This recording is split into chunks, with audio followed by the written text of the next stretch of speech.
નમસ્તે વિદ્યાર્થી મિત્રો, ધોરણ 6 વિષય ગણિત. એની અંદર આપણે જોઈએ છે ચેપ્ટર 4 ભૂમિતિના પાયાના ખ્યાલો. ગયા લેક્ચરની અંદર આપણે થોડી થિયરી જોઈ હતી. જે ચેપ્ટરની અંદર આવે છે તેના વિશે થોડો બેઝિક ખ્યાલ મેળવ્યો હતો અને એના ઉપરથી આપણે શું જોયું હતું કે સ્વાધ્યાય 4.1 ની અંદર આપણે પ્રશ્ન 3 સુધી જોઈ ગયા હતા. તો જોઈએ થિયરી શું હતી. તો કે થિયરીની અંદર આપણને એવું કીધેલું હતું કે બિંદુ, રેખા તથા સમતલ એ ભૂમિતિના પાયાના ખ્યાલો છે. કોણ કોણ?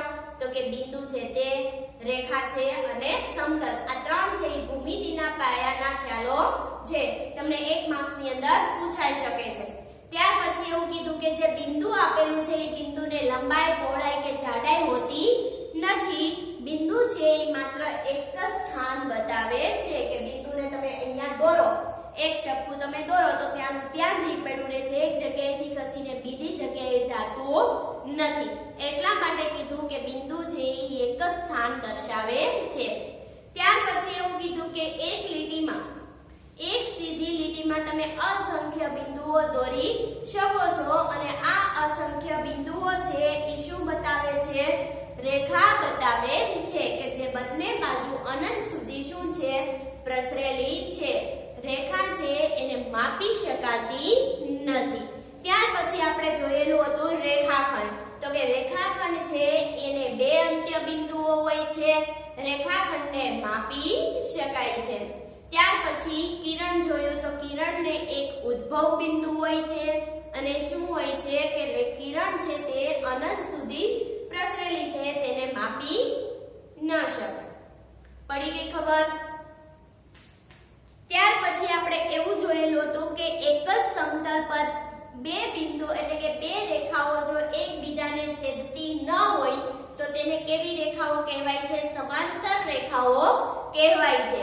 અને જો એકબીજાને છેદે તો તે એક જ બિંદુમાં છેદે છે. પડી ગઈ ખબર? હવે આપણે જોઈએ પ્રશ્ન 4 કે જે સ્વાધ્યાય 4.1 માં આપણે ત્યાં પહોંચ્યા હતા. તો જોઈએ પ્રશ્ન 4 કે પ્રશ્ન 4 માં શું કહે છે.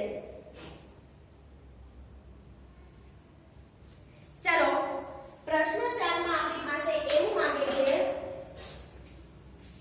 કે કેટલી રેખાઓ પસાર થાય.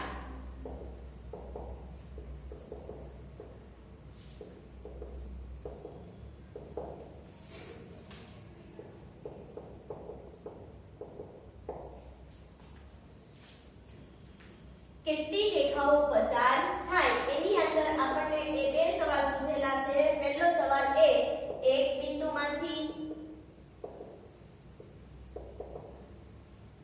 અને બીજો સવાલ એવો પૂછેલો છે કે 2 બિંદુમાંથી.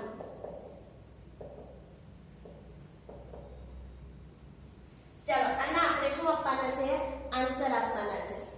તો અહીંયા આપણને એવું કીધું કે એક બિંદુમાંથી કેટલી રેખાઓ પસાર થાય. તો હું અહીંયા એક બિંદુઓ દોરું છું. આ એક બિંદુઓમાંથી આપણે શું કરવાની છે? રેખા પસાર કરવાની છે. ચાલો હું રેખા પસાર કરું.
પડી ગઈ સમજ? તો કે જ્યારે પણ તમને એક માર્ક્સની અંદર ખાલી જગ્યામાં પૂછે, ખરા ખોટામાં પૂછે, વિકલ્પમાં પૂછે પણ એક જ માર્ક્સમાં પૂછે, ગમે એમાં પૂછી શકે કે એક બિંદુઓમાંથી કેટલી રેખાઓ પસાર થાય છે? તો કે અસંખ્ય રેખાઓ પસાર થાય છે. અહીંયા અસંખ્ય રેખાઓની નીચે અંડરલાઈન કરી દેજો એટલે તમને યાદ રહી જાય કે અસંખ્ય રેખાઓ પસાર થાય છે. ત્યાર પછી બીજો ક્વેશ્ચન હતો, બીજા ક્વેશ્ચનમાં શું હતું? તો કે બે બિંદુઓમાંથી કેટલી રેખા પસાર થાય? બે બિંદુઓમાંથી. તો ચાલો અહીંયા કરીએ કે બે બિંદુઓમાંથી કેટલી રેખા પસાર થાય? તો કે આપણે કોઈ પણ બે બિંદુ લઈ લઈએ, બિંદુ A અને બિંદુ B લઈ લીધું. આ બિંદુ A અને B માંથી એક પસાર થતી શું દોરવાની છે? રેખા દોરવાની છે. દોરીએ ચાલો.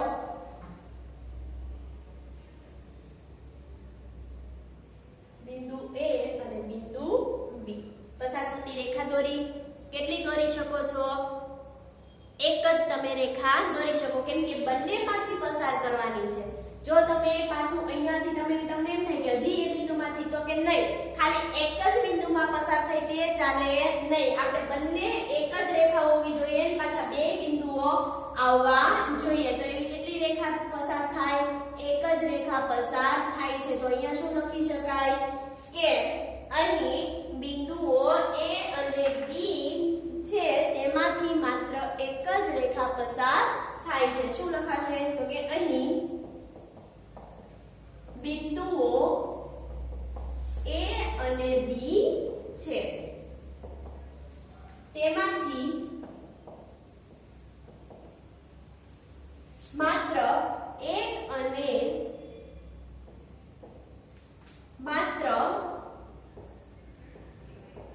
એક જ રેખા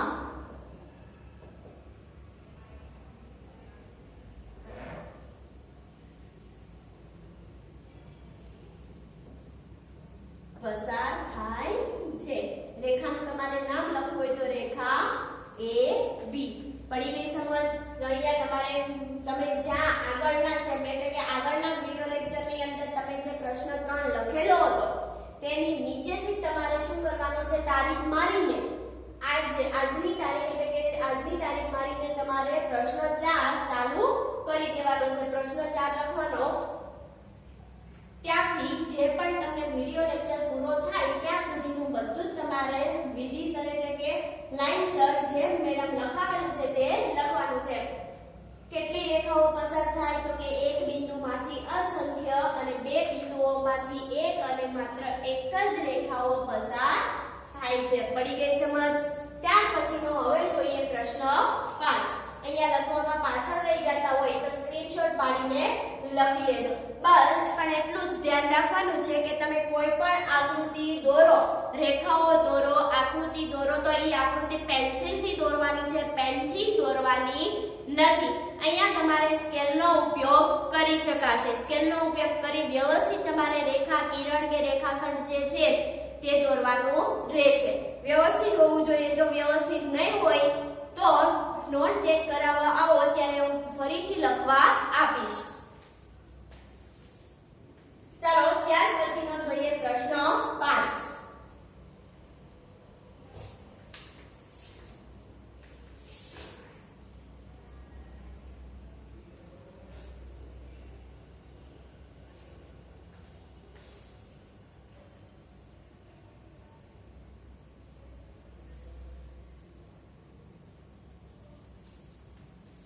ચાલો પ્રશ્ન 5. પ્રશ્ન 5 ની અંદર એવું કીધેલું છે કે નીચેની દરેક પરિસ્થિતિને અનુરૂપ કાચી આકૃતિ દોરો. ચાલો પ્રશ્ન 5.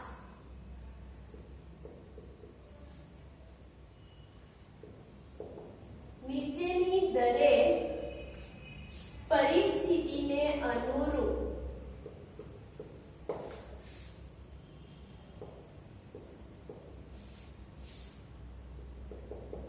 કાચી આકૃતિ દોરો. ચાલો પહેલું એ બિંદુ P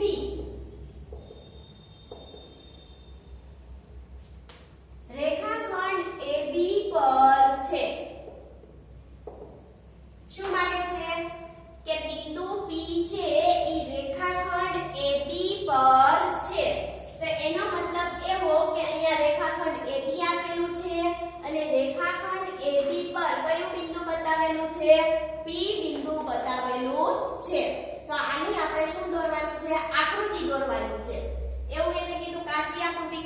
ધ્યાનમાં ન લેતા કોને ખાલી આકૃતિને ધ્યાનમાં લઈએ કે બિંદુ P છે એ રેખાખંડ AB પર છે તો પહેલા કોણ દોરવાનું જેના ઉપર માંગેલું હોય તે આપણે દોરવાનું અને જે દોરાઈ દે પછી જે માંગેલું છે તે આપણે લખવાનું કોના ઉપર છે તો કે રેખા AB પર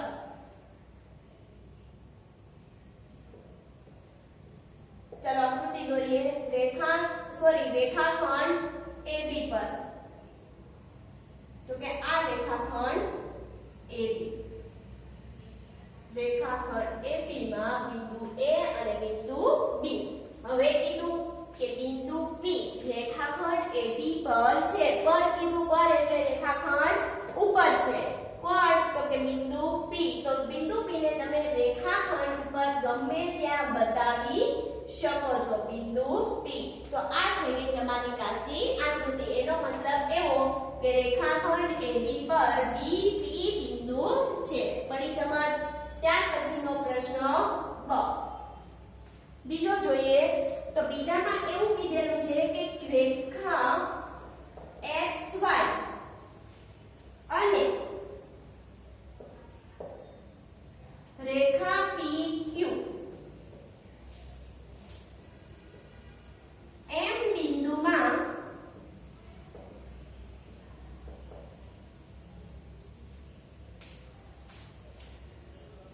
છેદે છે ચાલો શું કીધું છે રેખા XY અને રેખા PQ M બિંદુમાં છેદે છે એટલે આપણને ખબર છે ચોરસ ચોકડી અથવા તો તમે ક્રોસ ગુણાકાર એટલે ગુણાકારની નિશાની આવે તે રીતે તો કે આ રીતે રેખા એકબીજાને છેદે તો અહીંયા એક જ બિંદુમાં છેદે આપણે આગળના પહેલા લેક્ચરમાં થિયરી જોઈ ગયા કે જે બે રેખાઓ છેદે એક બિંદુમાં છેદે અને જ્યાં રેખા છેદે ત્યાં આપણે કયું નામ આપવાનું છે M નામ આપવાનું છે તો ચાલો આ રીતે દોરી શકાય હવે આ તમને જે આપેલું છે ધ્યાનમાં મગજમાં બેસાડી દેવાનું કે આ રીતે આકૃતિ આવે चलो रेखा XY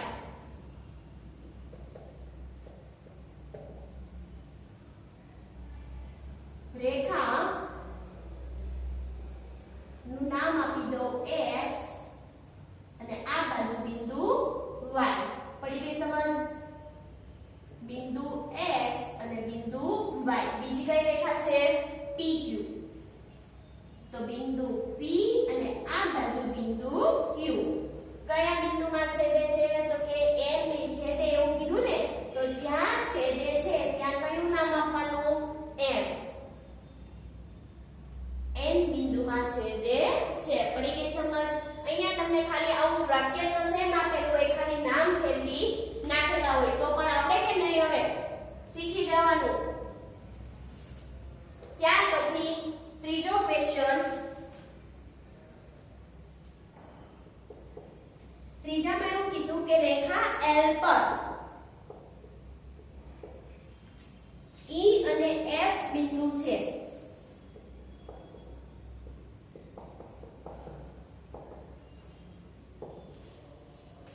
પણ D નથી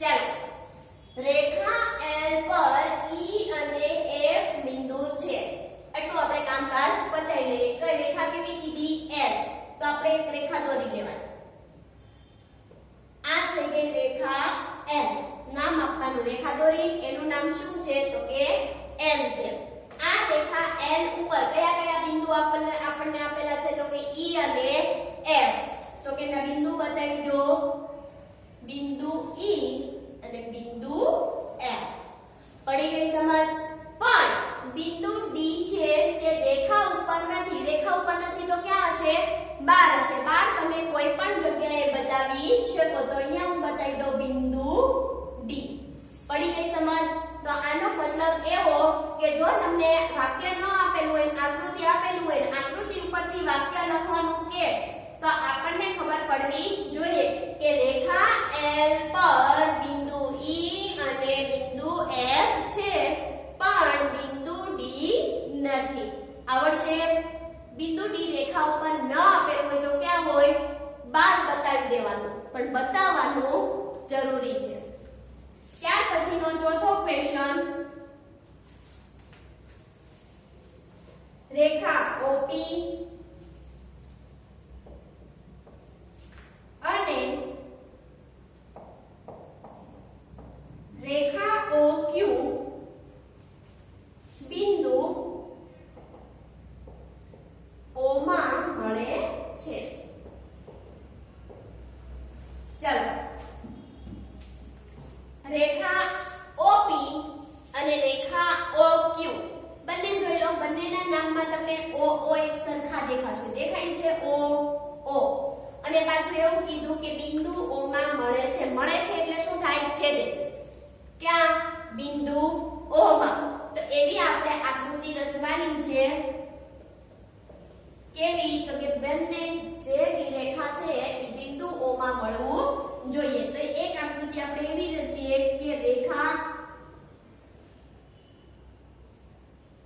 O અને V થઈ ગયું.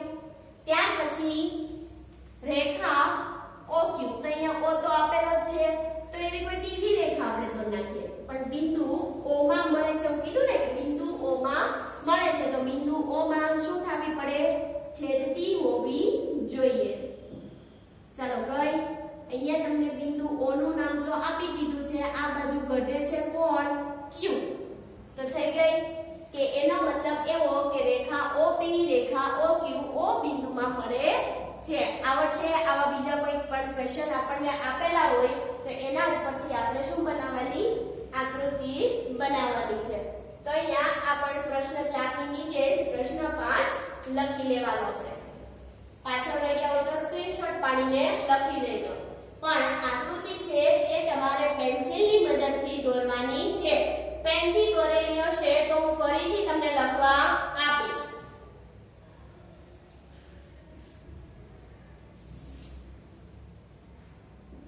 ચાલો, પ્રશ્ન 6 એવું છે કે હવે ખરા ખોટા લખ અને ખોટું હોય તો જણાવો.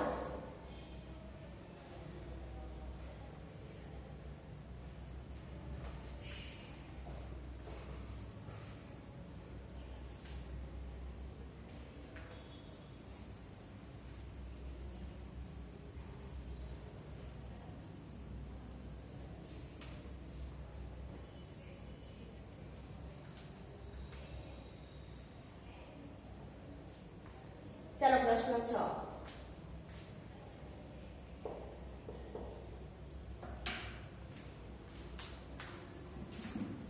પ્રશ્ન 6 નીચે તમને રેખા MN ની આકૃતિ આપેલ છે અને તે આકૃતિના આધારે આપેલા વિધાનો સાચા છે કે ખોટા તે આપણે લખવાનું છે. મતલબમાં કે ખરા કે ખોટા લખો.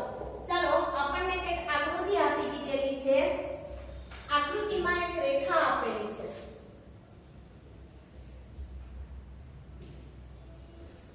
અને આ રેખા ઉપર આપણને 5 બિંદુઓ આપેલા છે. બિંદુ Q, બિંદુ M, બિંદુ O, બિંદુ N અને બિંદુ P.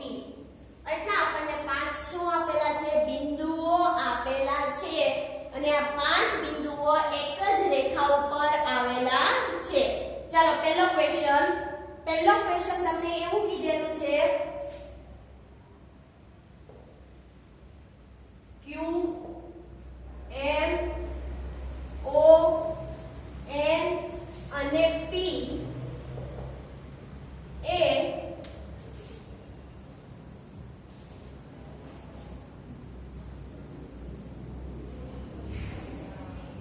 રેખા MN પર આવેલા છે.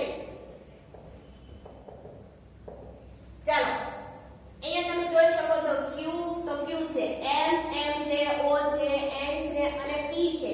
એ રેખા MN પર આવેલા છે.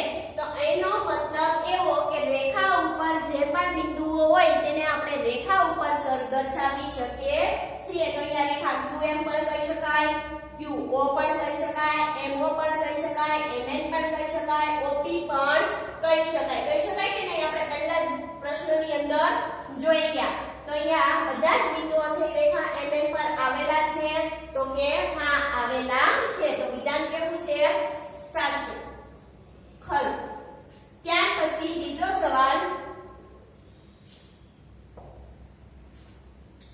M O અને N એ રેખાખંડ MN પર આવેલા છે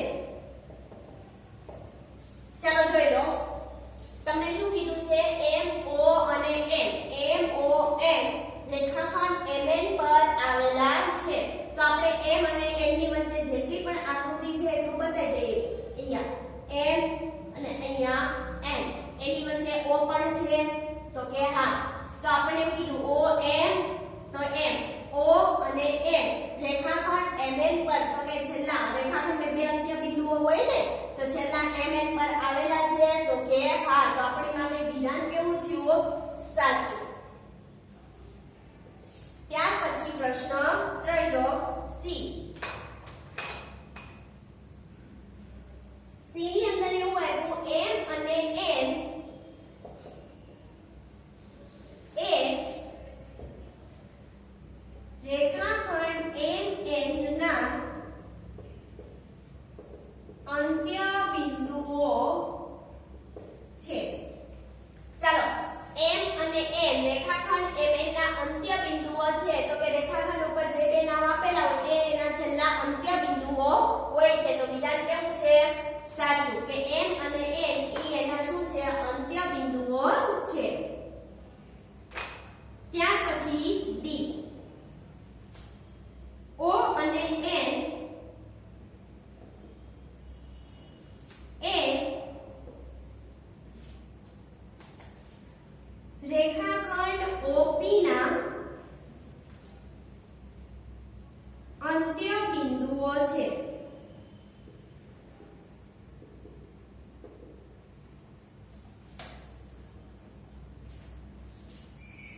ચાલો O અને N એ રેખાખંડ OP ના અંત્ય બિંદુ તો રેખાખંડ OP ના અંત્ય બિંદુઓ કયા હોય જે નામ હોય તે O અને P જ હોય તો અહીંયા આપણને નામ જુદા આપેલા છે O અને O તો આપેલો છે પણ P ની જગ્યાએ કોણ આપ્યો છે M આપ્યો છે એટલે કેવું છે વિધાન ખોટું છે કારણ લખવું હોય તો શું લખવાનું કોણ છે એના અંત્ય બિંદુઓ O અને P છે તો શું લખાશે કારણમાં ખોટું રેખાખંડ OP ના અંત્ય બિંદુઓ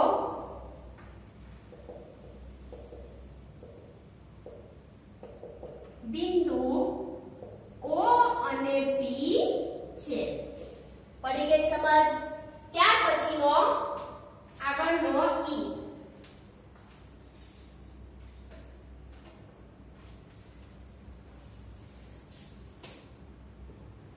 E ની અંદર એવું કીધું M એ રેખાખંડ QO નું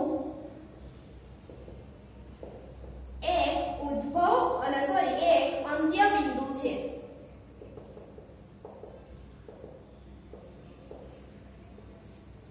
ચાલો M એ QO નું એક અંત્ય બિંદુ છે તમે જોઈ લો QO ખાલી એટલું જ રેખાખંડ QO કીધું તો રેખાખંડ Q અને રેખાખંડ O અને એની વચ્ચે આપણને M આપેલો છે તો આના અંત્ય બિંદુઓ કોણ કોણ થયા Q અને O તો એને શું કીધું કે M છે એ OQ નું અંત્ય બિંદુ છે નહીં ખોટું કે સાચું ખોટું કેમ તો કે ઈ તો વચ્ચે આવેલો છે વચ્ચે આવેલો અંત્ય બિંદુ હોય નહીં તો વિધાન કેવું છે ખોટું છે કારણમાં શું લખાશે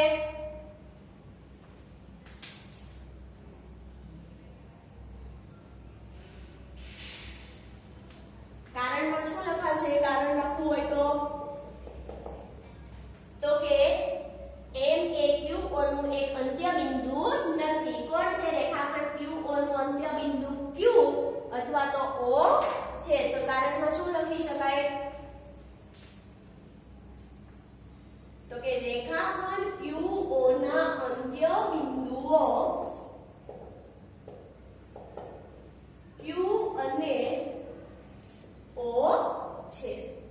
પડી ગઈ સમજ?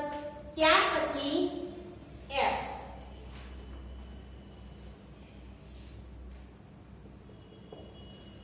F ની અંદર એવું કીધું કે M એ કિરણ QP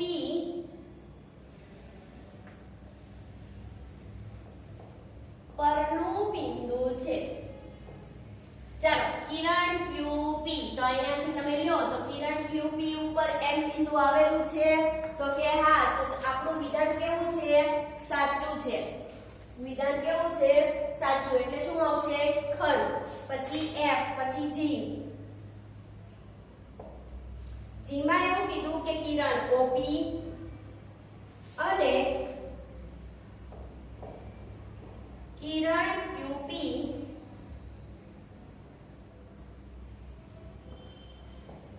થી ભિન્ન છે. ચાલો કિરણ OP અને કિરણ QP થી ભિન્ન. ભિન્ન એટલે કેવું? જુદું છે. તો કે વિધાન કેવું છે? સાચું કે ખોટું? તો કે વિધાન કેવું છે? સાચું છે. કેમ? તો કે OP અને QP ના ઉદ્ભવ બિંદુ કેવા છે? જુદા જુદા છે. એટલા માટે એ કેવું છે? ભિન્ન છે. તો વિધાન કેવું થયું આપણું? સાચું. ઉદ્ભવ બિંદુ જુદા જુદા હોય તો એકબીજાથી કિરણ છે એ કેવા પડે? જુદા પડે. ત્યાર પછી H. કિરણ OP અને કિરણ OM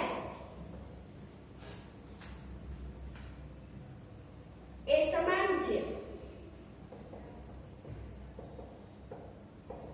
ચાલો કિરણ OP અને કિરણ OM એ સમાન છે. સમાન એટલે એક સરખા છે નહીં. કેમ?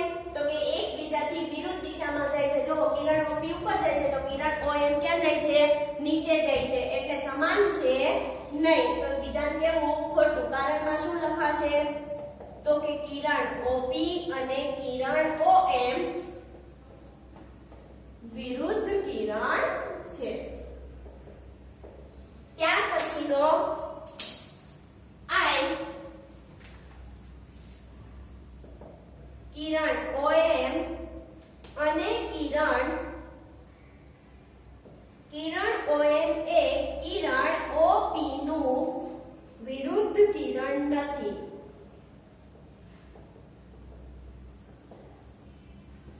ચાલો જો કિરણ OM એટલે આ બાજુ આવ્યું અને કિરણ OP ઉપરની તરફ થયું તો એકબીજાથી કેવા થયા? વિરુદ્ધ થયા કે નહીં? અહીંયા આપણને એવું આવ્યું કે વિરુદ્ધ નથી. વિરુદ્ધ છે એટલે વાક્ય કેવું આવ્યું? ખોટું. તારણમાં શું લખી શકાશે? કે એકબીજાના વિરુદ્ધ કિરણ છે. તો કિરણ OM અને કિરણ OP વિરુદ્ધ કિરણ છે. ચાલો ત્યાર પછીનો જે OA કિરણ OP નું ઉદ્ભવ બિંદુ નથી. ચાલો કિરણ OP એમાંથી એનો આ ઉદ્ભવ બિંદુ કહેવાય છે. તમને બિંદુ આપેલું હોય ત્યાંથી તો ઉદ્ભવ બિંદુ કયું છે? O છે કે નહીં? તો આપણે એવું કીધું કે O એ OP નું ઉદ્ભવ બિંદુ નથી. તો વિધાન કેવું થયું? ખોટું. કેમ? ઉદ્ભવ બિંદુ છે. તો કારણમાં શું લખાશે? કે O એ કિરણ OP નું ઉદ્ભવ બિંદુ છે. ત્યાર પછીનો છેલ્લો જોઈ લઈએ હવે NA કિરણ NP અને કિરણ NM નું ઉદ્ભવ બિંદુ છે. ચલો અહીંયા આપણને કિરણ NP આપેલું છે અને કિરણ NM આપેલું છે. તો એનું ઉદ્ભવ બિંદુ કોણ કોણ છે? પહેલો જે હોય તે કોણ છે? N. તો સવાલ પણ આપણને એવું કીધું કે N એ છે તો વિધાન કેવું થાય ખરું પડી ગઈ સમજ તો અહીંયા આપણા પ્રશ્ન કેટલા ચાલ્યા તો કે 4 5 અને 6 તે તમારે ગણિતની પાકી બુકમાં લખવાના છે અને આકૃતિ ફરજિયાત પેન્સિલથી દોરવાની રહેશે